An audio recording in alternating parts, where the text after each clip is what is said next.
You want to know why America's cooked? It's not China, it's not Russia, it's this. It's your first Ford. Yeah. And you're walking with a Congresswoman. Yes, oh my gosh, please. Well, thank you so much for your community service. Yeah. Can I ask you a question? Yeah. I was wondering, with all the support of Republicans and people who are anti-choice and people who are working to disrupt our election systems that AIPAC is doing right now, I'm wondering why you're accepting their support. I'm a Jew and my family lives here in this community. Yeah. And I really think that those kinds of candidates are making the Jewish people less safe. I'm wondering why Yeah. you're accepting their Well, thank you so much for coming Yeah. and bringing your kiddo. Yeah. It's so nice to meet with you. It's nice to meet you too, but Yeah. I'm just wondering, I want to make Yeah. life and this country a safe place Yeah. for him to grow up in. I'm Yeah. wondering why you would want to accept their Yeah. endorsement and I think- $800,000 in Yeah. ads this year. Yeah. Guys, I have received, how many endorsements have I received this election? A lot. I think I've got a lot A of lot. local labor A lot. endorsements. Yeah. You are a Great representative, and we really appreciate your support. I'm just hoping. Good to meet you guys. Oh my God, guys. This is not, look at the boat. Let's ride the boat. Oh, I have so many endorsements everywhere. Bye. Yeah, a congresswoman who purports to care about Jewish safety, but won't answer any questions from her own constituents voicing concerns about their safety. That was Representative Haley Stevens, Democrat from Michigan's 11th District. And this may sound like a crazy conspiracy theory, but she was placed in that seat specifically to represent Israel. That's right, back in 2022, the pro-Israel lobby donated $3 million to her campaign in a safe Democrat district because they wanted to oust the incumbent, Andy Levin, an actual Jewish representative, because they deemed him not pro-Israel enough.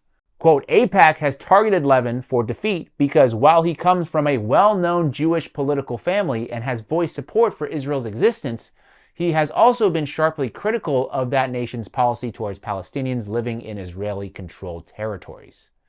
I'm really Jewish, but AIPAC can't stand the idea that I am the clearest, strongest Jewish voice in Congress, standing for a simple proposition that there's no way to have a secure democratic homeland for the Jewish people unless we achieve the political and human rights of the Palestinian people.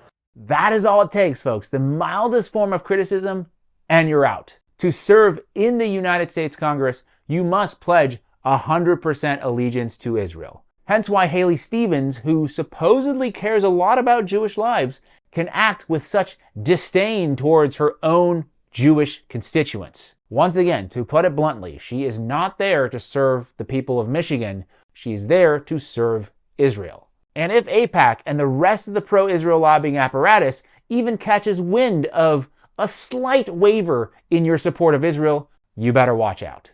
Here are the top 20 recipients in Congress, the House and the Senate, of AIPAC money in the 2022 midterm cycle, according to Open Secrets.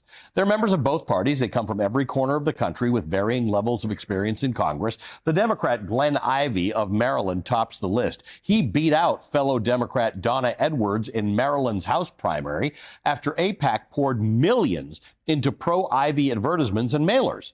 Edwards was running for a second stint in Congress after serving during the Obama administration, where she voted present, not even a no, on a number of pro-Israel resolutions.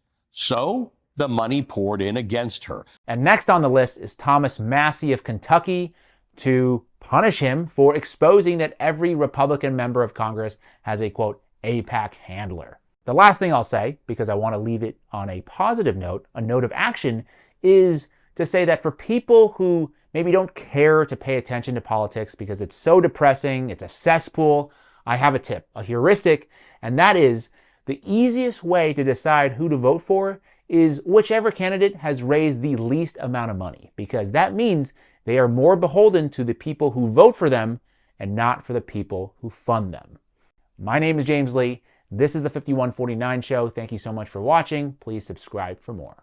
Everybody but me has an AIPAC person. What does that mean, an AIPAC person? It's like your babysitter, your AIPAC babysitter. Why have I never heard this before? Why would they want to tell their constituents that they've basically got a buddy system with somebody who's representing a foreign country? It doesn't benefit the congressman for people to know that, so they're not going to tell you that.